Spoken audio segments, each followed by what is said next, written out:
No one in the room dared to breathe when the little girl screamed again. She was the only daughter of Victor Hale, a man whose name appeared on skyscrapers, whose decisions moved markets, whose word could silence a boardroom of 40 executives in 3 seconds flat. And yet his 8-year-old child had defeated every doctor, every nanny, every child psychologist the city had to offer. She threw a crystal glass across the marble floor. She screamed into the faces of people who had spent decades commanding respect. She was unreachable, a storm no amount of money could calm. And then a man with a mop walked through the door. Nobody looked at him. Nobody thought to. He was the janitor, the lowest name on any list. But he said one thing, a single, quiet sentence, and the little girl stopped. And in the silence that followed, the most powerful man in the room stood completely still, unable to explain what he had just witnessed. If money couldn't solve it, then what could? The Hale estate sat at the end of a private road that didn't appear on standard maps.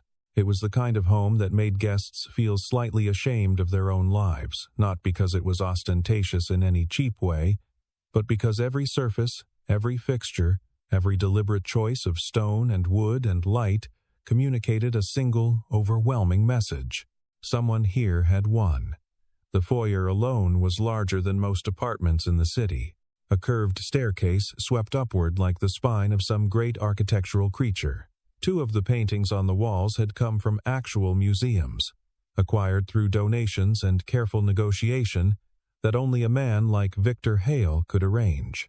Victor himself was 51 years old, silver-haired at the temples, with the kind of controlled posture that came not from vanity but from decades of being watched. He had built his first company at 23, sold it at 27, and by his mid-30s had constructed a technology empire that touched nearly every corner of modern communication infrastructure. He was not warm, exactly, but he was not cruel. He was precise. He believed, in the way that only certain kinds of brilliant men believe, that every problem had a solution if you identified the right variables and applied the correct resources. Lily Hale had shattered that belief entirely. She was 8 years old, small for her age, with dark eyes that missed nothing and a mind that processed the world faster than most adults could keep pace with. She had her mother's cheekbones and her father's stubborn jaw. She was, in the estimation of 3 separate child development specialists, extraordinarily gifted, perceptive, emotionally acute, creatively intelligent in ways that standardized assessments couldn't fully measure. She was also, in the estimation of 14 nannies over the span of 2 years, completely unmanageable.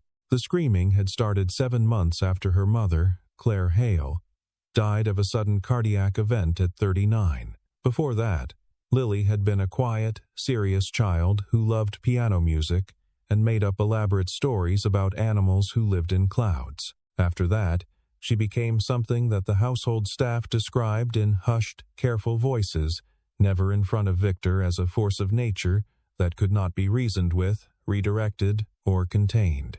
The night of the Meridian Capital dinner was supposed to be Victor's most important event of the quarter. 42 guests. A partnership negotiation worth hundreds of millions of dollars. Lily came downstairs in her white dress at exactly the wrong moment, saw the room full of strangers in her mother's favorite space, and came apart completely. She screamed until her voice cracked. She swept a tray of champagne glasses from a server's hands. She sat down on the marble floor and refused to move, crying in a way that made the room go cold. The guests watched. Victor stood with his hands at his sides, perfectly still, which was the only way he knew how to survive moments that completely undid him. The specialists had not solved it. The controlled environments, the expensive interventions, none of it had touched whatever lived inside that child's grief. If he had known then what was standing in the hallway just outside the kitchen, holding a mop and a gray plastic bucket, he might have laughed, or he might have wept. Daniel Brooks had been a janitor at Hale Technologies for 11 months, and in that time he had learned 2 things with certainty. The coffee in the 3rd-floor break room was always burned by 10 in the morning, and the people who passed him in the hallways generally looked through him rather than at him. Not out of malice, most of them. just habit. He was part of the infrastructure like the HVAC system or the overhead lighting, something that kept the building functional and was noticed only when it failed. He was 38 years old, lean in the way of someone who didn't have much appetite and forgot to sit down for most of the day. His hands were calloused and his shoes were worn at the inner heel, and he moved through the corridors with a quiet efficiency that left no impression on anyone. 3 years earlier, Daniel Brooks had been someone else entirely. He had spent 11 years as a music teacher and developmental therapist specializing in children with emotional regulation challenges.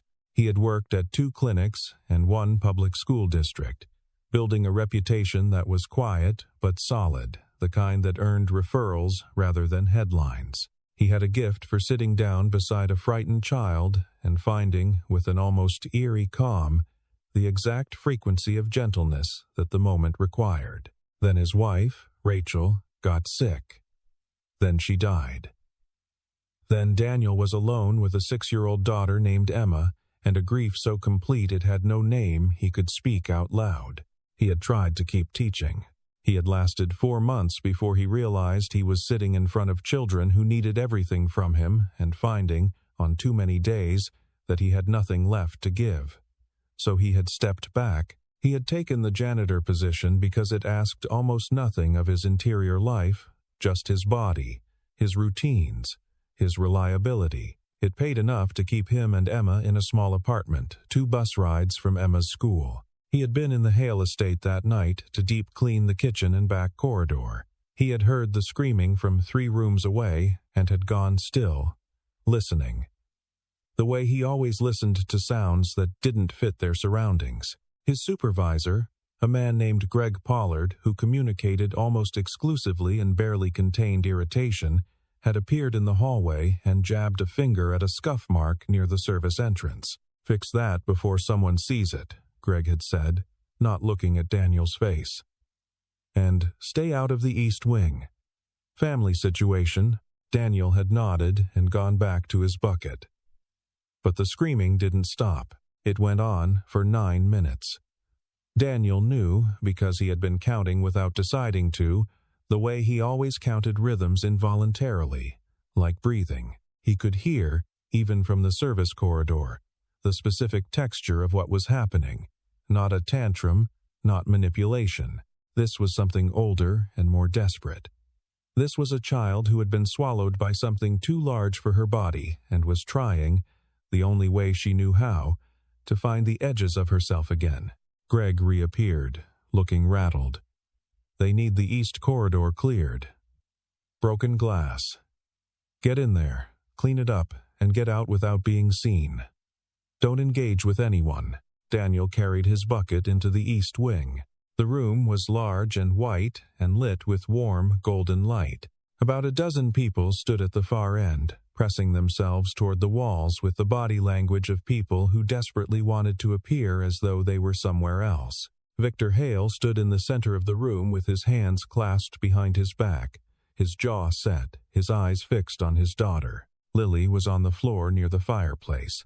She had pulled her knees to her chest and was rocking slightly, her voice having dropped from screaming to something quieter and more desolate. A sound like a small animal caught in something it didn't understand. Victor caught Daniel's eye and made a sharp gesture toward the broken glass near the side table. "Go there. Do that. Do not deviate." Daniel moved toward the glass. He crouched down to begin collecting the largest pieces, and as he did, he was close enough to Lily to hear what she was saying under her breath. Just 2 words, repeated over and over. "Too loud. Too loud. Too loud." He stopped collecting glass.